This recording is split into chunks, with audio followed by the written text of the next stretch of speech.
Hello प्यारे बच्चों, आज हम पढ़ेंगे हिंदी में समान अर्थ वाले शब्द। समान अर्थ वाले शब्द को इंग्लिश में कहते हैं वर्ड्स विद सिमिलर मीनिंग। जो वर्ड तो अलग अलग होता है लेकिन मीनिंग वन ही होता है, एक ही मीनिंग होता है, लेकिन वर्ड्स कई तरीके से बोले जा सकते हैं, उसका अर्थ उन सबका अर्थ एक ही होता है। चलिए आगे पढ़ते हैं।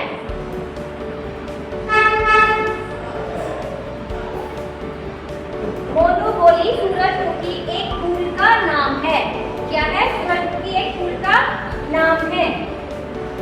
मिनी बोली नहीं, सूरजमुखी एक पुष्प का नाम है। मोनू बोली सूरजमुखी फूल का नाम है। मिनी बोली सूरजमुखी एक पुष्प का नाम है। माँ उनकी बातें सुनकर हंस पड़ी। वह बोली, अरे बुद्धू, सूरजमुखी को फूल कहो या पुष्प, बात तो एक ही है। सूरजमुखी को आप फूल कहे या पुष्प कहे, दोनों का अर्थ एक ही है। बच्चों ने पूछा, वे कैसे माँ? माँ ने समझाया, क्योंकि दोनों के अर्थ मिलते जुलते हैं। माँ ने क्या समझाया? कि दोनों के अर्थ मिलते जुलते हैं। मिलते जुलते अर्थ वाले शब्दों को समानार्थी शब्द कहते हैं। क्या कहते हैं? समानार्थी शब्द कहते हैं। नीचे दिए गए शब्दों को देखकर तुम समझ जाओगे कि किस शब्द के मिलते जुलते अर्थ वाले कई शब्द हो सकते हैं। आप नीचे दिए गए शब्दों को देखकर समझ जाएंगे कि किसी शब्द के मिलते जुलते अर्थ वाले कई शब्द हो सकते हैं। देखिए, जैसे कि आप पिक्चर देख रहे हैं, ये पिक्चर किसकी है? सूरज। सूरज को हम सूर्य भी कह सकते हैं, रवि भी कह सकते हैं, ठीक है। जैसे ये क्या है? ये किसकी पिक्चर है?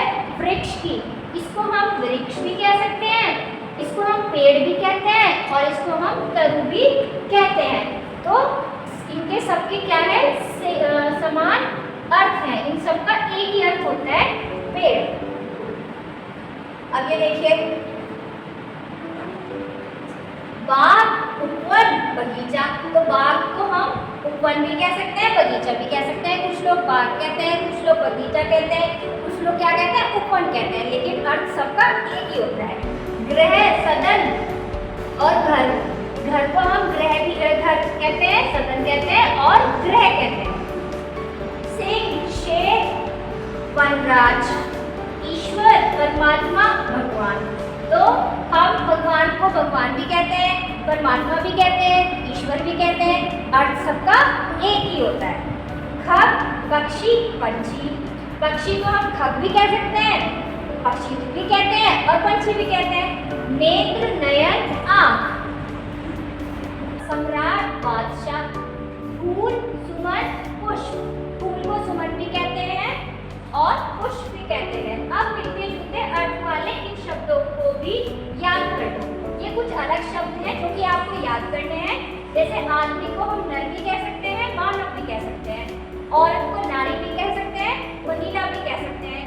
जल, पानी, नील, धरती, पृथ्वी, भू, नभ, आकाश, आसमान, पवन, हवा, वायु, मित्र, साथी, दोस्त, संसार, जगत, दुनिया, हाथ, कर, हस्त, पुत्र, बेटा, सुत, पुत्री, बेटी, सुता, कपड़ा, वस्त्र, चीज।